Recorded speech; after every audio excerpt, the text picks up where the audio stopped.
February 19, 1986, Baton Rouge, Louisiana, a Salvation Army parking lot. It's raining.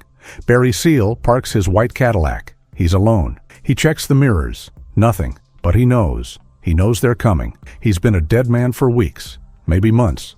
The Medellín Cartel wants him dead.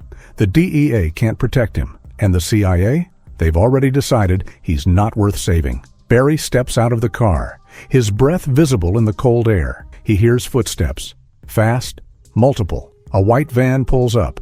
Doors slide open. 3 men, Colombian accents, MAC-10 submachine guns. Barry doesn't run. There's nowhere to go. The first burst of gunfire hits him in the chest. 6 rounds, then his head.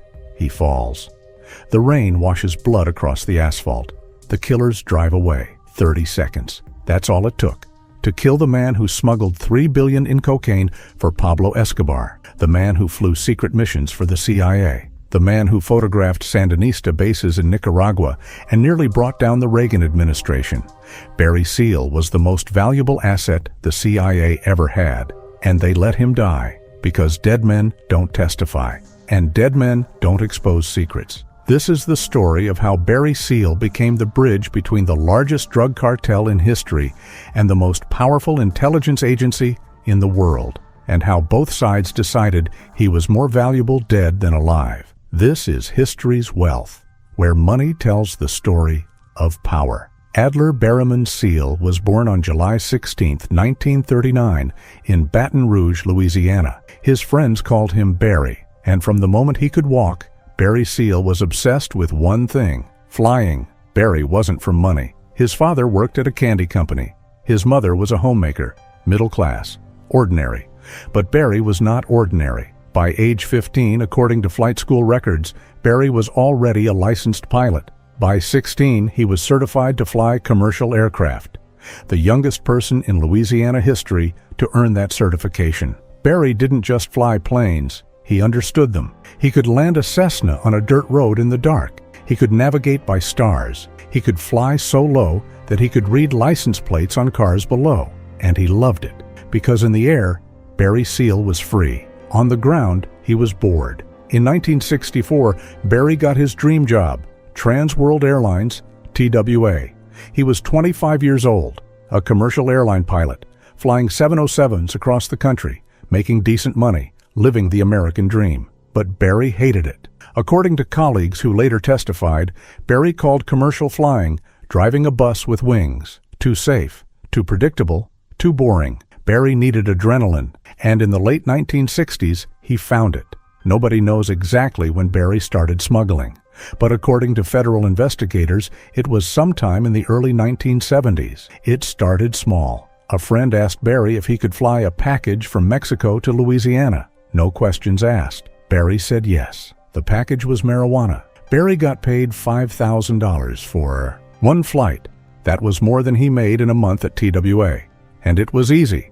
Fly low, avoid radar, land on a dirt strip, unload, disappear. Barry was hooked, not on the drugs, on the money and the thrill. By the mid-1970s, according to DEA reports, Barry Seal had become one of the most successful smugglers in the southern United States. He didn't just fly marijuana, he flew weapons to Central America, cigarettes from Mexico, electronics from the Caribbean. Anything that paid Barry knew every clandestine airstrip from Colombia to Texas. He knew which customs officials could be bribed. He knew which radar systems had blind spots, and he was fearless.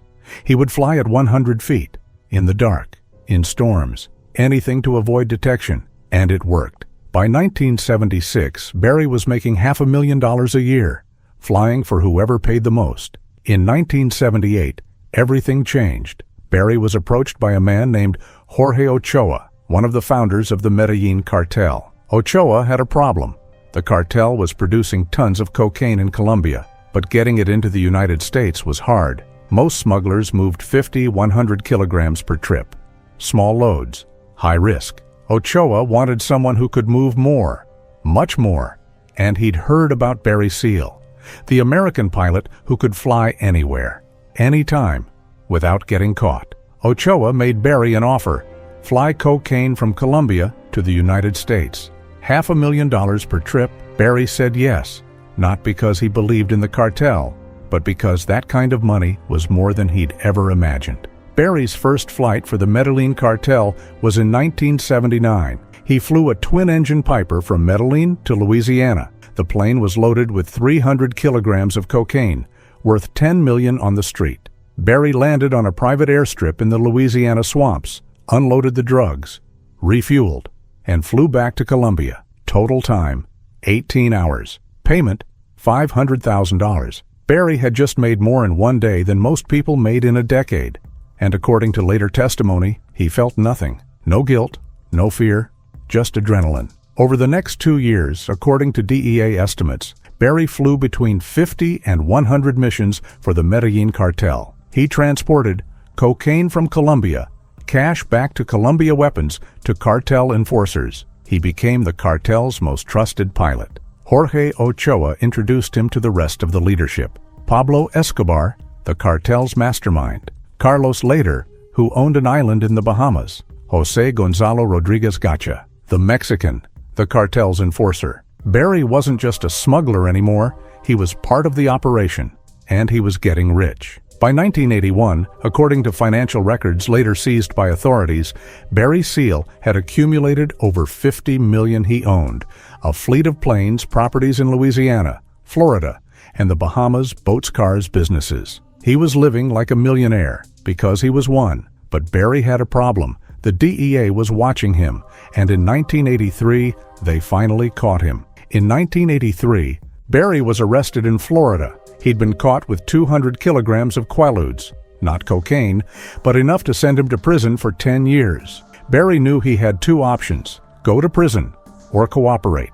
Barry chose to cooperate, but not with the DEA, with someone far more powerful, the CIA. But Barry had no idea that the only organization more dangerous than the Medellin Cartel was the one that would soon recruit him. In 1984, Barry Seal became an informant, but not just for the DEA, for the Central Intelligence Agency. According to declassified documents, the CIA approached Barry with a deal: keep smuggling cocaine for the Medellin Cartel, but also work for us. The CIA wanted Barry to do something no one else could: infiltrate the cartel, gather intelligence, and photograph operations in Central America. In exchange, the CIA would protect him from prosecution, pay him, give him immunity. Barry said yes, because he didn't have a choice, and because working for the CIA meant he could keep flying. For the next 2 years, Barry Seal lived a double life. By day, he was a drug smuggler, flying cocaine from Colombia to the United States, making millions. By night, he was a CIA operative, photographing cartel members, recording conversations, gathering evidence. And according to testimony from former CIA officers, Barry was good at it. Very good. He installed hidden cameras in his planes. He recorded meetings with Pablo Escobar. He photographed cartel labs in the Colombian jungle. And he did it all without the cartel suspecting a thing. But the CIA didn't just want intelligence on the cartel. They wanted something else: evidence. Evidence that the Sandinista government in Nicaragua was helping the Medellin Cartel. Because in 1984, the United States was funding a secret war in Central America. The Reagan administration was supporting anti-communist rebels called the Contras, but Congress had banned funding for the Contras, so the CIA needed another way to pay for the war. And according to later investigations, they found one: drug money. The CIA allowed the Contras to smuggle cocaine into the United States. The profits funded their operations, and Barry Seal was the pilot who made it happen. In June 1984, the CIA gave Barry a mission: fly to Nicaragua, photograph a Sandinista airstrip, and get proof that the Nicaraguan government was loading cocaine onto planes. Barry flew a C-123 cargo plane into Nicaragua. He landed at an airstrip near Managua, and he took photos that showed Sandinista soldiers loading cocaine onto a plane with the assistance of Pablo Escobar's men. The photos were a CIA goldmine. They proved that the Sandinistas were complicit in drug trafficking, and they gave the Reagan administration justification to continue funding the Contras. But there was a problem. The photos were classified, and Barry Seal wasn't supposed to exist. In July 1984, the photos Barry took in Nicaragua were leaked to the press. The Washington Times published them on the front page. The headline, "Sandinistas loading cocaine, Escobar connection confirmed." It was a political earthquake. The Reagan administration used the photos to justify their Central America policy, but the leak also exposed Barry Seal. His cover was blown. Pablo Escobar now knew that Barry was working for the U.S. government, and the Medellín Cartel put a $500,000 bounty on his head. According to later testimony, Barry was furious. He had risked his life to get those photos, and the CIA had leaked them, exposing him, turning him into a target. Barry confronted his CIA handlers. They told him, "You're on your own now. No protection, no immunity, no extraction." The CIA had used him, and now they were done with him. But Barry wasn't just a pilot. According to financial investigators, he was also a key player in the CIA's secret funding of the Contras. Here's how it worked. Step 1. Barry flew cocaine from Colombia to the United States. Step 2. The cocaine was sold by Contra-linked dealers. Step 3. The profits were sent to offshore accounts controlled by CIA operatives. Step 4. The money was used to buy weapons for the Contras. Barry wasn't just smuggling drugs. According to later congressional investigations, he was laundering money for a covert CIA operation, an operation that would later be known as the Iran-Contra scandal. Across 2 years, according to DEA estimates, Barry Seal moved more cocaine than any pilot in U.S. history, 36 tons, worth approximately $3 to $5 billion on the street. He made more money per flight than most people made in a lifetime. Over $50 million total, but the money didn't matter anymore, because Barry Seal was now a wanted man, wanted by the cartel, abandoned by the CIA, and hunted by the DEA. By late 1985, Barry realized he was trapped. He couldn't stop flying for the cartel. They would kill him. He couldn't stop working for the CIA. They would prosecute him. And he couldn't run. Both sides would find him. So Barry did the only thing he could. He tried to testify. Barry thought he was untouchable. But when you betray a cartel and a government, there's only one way the story ends. In late 1985, Barry Seal's world collapsed. In December 1985, federal prosecutors indicted Barry on multiple charges: drug trafficking, conspiracy money laundering. The charges carried a potential sentence of life in prison. Barry's lawyer negotiated a deal. Barry would plead guilty to reduced charges. In exchange, he would testify against the Medellín Cartel and the CIA. Barry agreed because he thought the government would protect him. He was wrong. In early 1986, Barry began testifying. He told federal investigators everything: how he smuggled cocaine for Pablo Escobar, how the CIA used him to photograph Sandinista operations, how the Contras were funded with drug money, how the Reagan administration knew about it. Barry's testimony was explosive. It implicated the CIA, the Contras, the Reagan administration, the Medellín Cartel, and it made Barry the most dangerous witness in America. The Medellín Cartel responded immediately. According to intercepted communications, Pablo Escobar personally authorized Barry's assassination. The contract? $500,000. The cartel sent sicarios to the United States. Their orders: find Barry Seal, kill him, make it public. Barry begged for protection. The DEA refused. The CIA refused. The U.S. Marshals gave him a part-time security detail, 2 officers, during the day only. His lawyer told the judge, "If you send Barry to that halfway house, he will be killed." The judge sent him anyway. By February 1986, Barry knew. He told his wife goodbye. He couldn't flee. He was under court order to stay in Baton Rouge. He couldn't hide. The cartel knew exactly where he was, and he couldn't fight. The U.S. government had abandoned him. So Barry Seal went to the halfway house every night and waited. The night before he died, Barry sat alone in his Cadillac, staring at a blank piece of paper. He wanted to write something to his children, but what do you say when you know you're about to die? He put the pen down, started the engine, and drove home for the last time. On the evening of February 19, 1986, Barry drove his white Cadillac to the Salvation Army parking lot. It was 6 miles p.m. He was alone. According to later investigations, the cartel's sicarios had been watching him for days. They knew his routine: They knew he would be alone, and they knew the U.S. government wouldn't stop them. Because according to surveillance reports filed later, federal agents were watching Barry that night, but they didn't intervene. At 6:25 p.m., a white van pulled into the parking lot. 3 men got out. Colombian nationals, cartel hitmen. They walked toward Barry's car. Barry saw them. He knew. He didn't run. There was nowhere to go. The first gunman fired, a MAC-10 submachine gun, 6 rounds to the chest. Barry fell. The second gunman fired, 2 rounds to the head. The killers got back in the van and drove away. The entire execution lasted 30 seconds. Barry Seal was 46 years old. According to police reports, federal agents arrived at the scene within minutes, but they didn't chase the killers. They secured the scene and waited for investigators. The van was found abandoned 2 miles away. The killers were never caught because, according to later testimony, the CIA didn't want them caught. Dead men don't talk, and Barry Seal knew too much. But Barry Seal's death wasn't the end of the story. It was the beginning of something far bigger, a legacy that still haunts governments and cartels today. Barry Seal died in a parking lot, but the secrets he carried didn't die with him. In November 1986, 9 months after Barry's death, the Iran-Contra scandal exploded.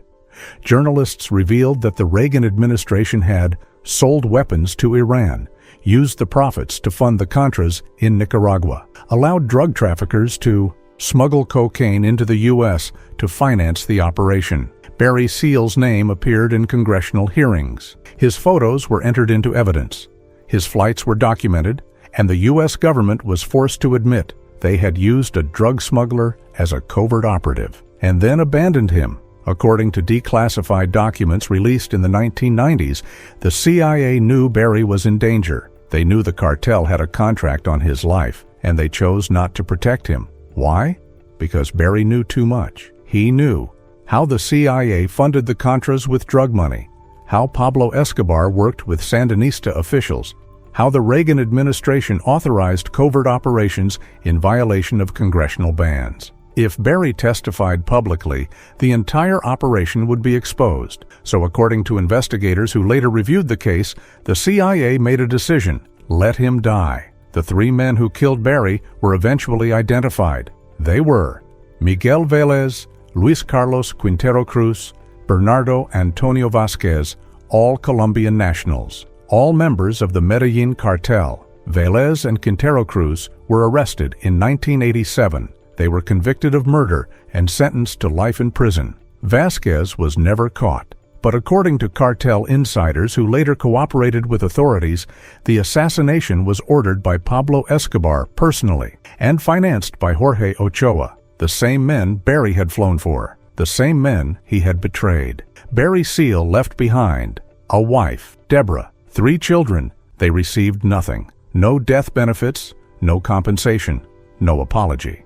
According to later interviews, Deborah Seal sued the U.S. government for wrongful death. The case was dismissed. The judge ruled that Barry Seal was a criminal, and criminals don't deserve protection. Barry had made over $50 million smuggling drugs, but when he died, his family found almost nothing. Most of the money had been seized by the government, hidden in offshore accounts Barry never disclosed. Spent on legal fees, Deborah Seal later said, "Barry died for his country, and his country let him die." Barry didn't invent drug smuggling, but the routes he established, Colombia to Central America to Mexico to the United States, are still used today by cartels, by governments, by anyone who needs to move something the world can't see. The airstrips he used are still active. The methods he pioneered, low-altitude flying, GPS evasion, bribery networks, are still taught. Barry's legacy isn't just what he did. It's the system he proved was possible.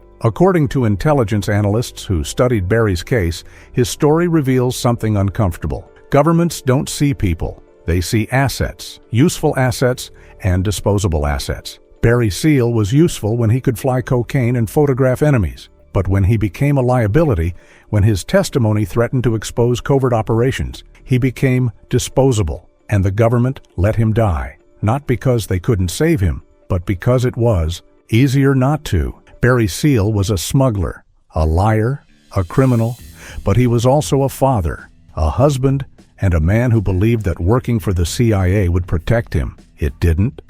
Barry made millions flying cocaine for the Medellin Cartel. He risked his life photographing Sandinista operations for the CIA. He testified against both, and both sides decided he had to die. The cartel sent the killers, but the CIA let it happen because Barry knew too much. And dead men don't testify.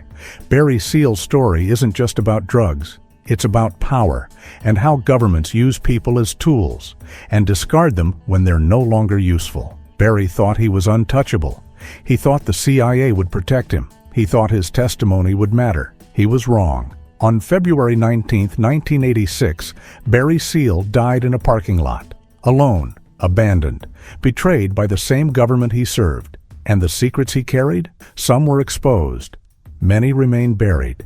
Because in the world of covert operations and drug cartels, the truth is never fully told. It's managed, controlled, and, when necessary, silenced. Subscribe to History's Wealth, where we expose the stories governments don't want you to know, and the people who paid the price for knowing too much. Because in the end, history doesn't repeat itself. It teaches, and those who listen survive.